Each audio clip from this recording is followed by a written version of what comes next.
I've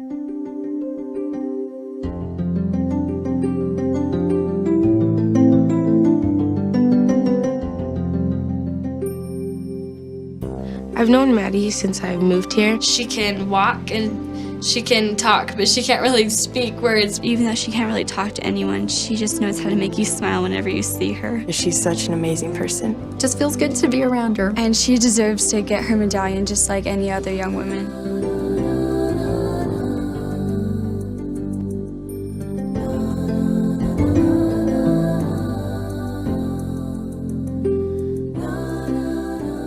I was reading the New Era like I do every month, and I was just flipping through, and I saw this article about a girl who was in a car accident, and she had disabilities.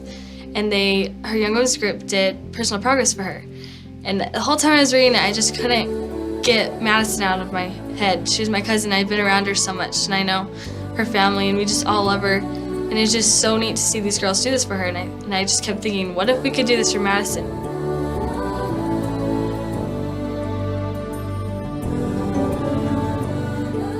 And then we had to call the State Young Women's and make sure that they were okay with us doing it. They had one condition, and that was you had to do it for Madison and you had to do it for yourself. You couldn't just do it for both and get it done at the same time.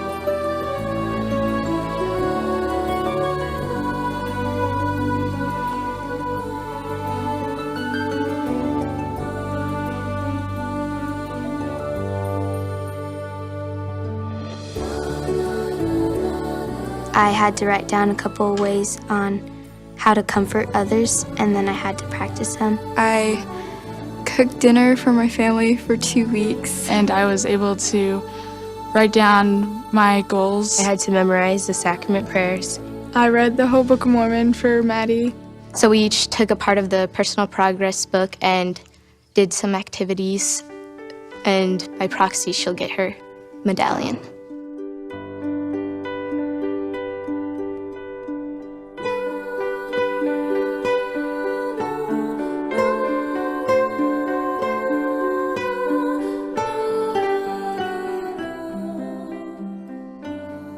It's hard to describe the feelings of that night of the Young Women's recognition.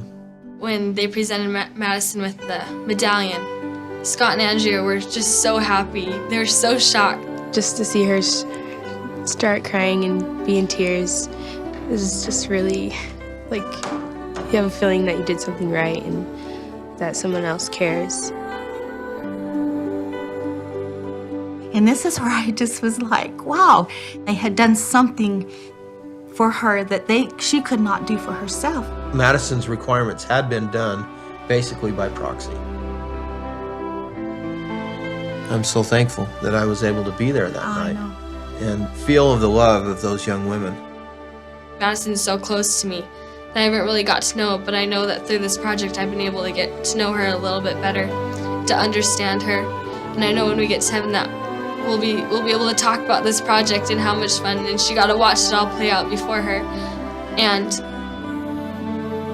I'm so thankful to do things for people that can't do it for themselves. We did a thing for Maddie. For Madison. For Maddie. For Maddie. For Maddie. For Madison. The Savior's done for me and for all of us what we can't do for ourselves.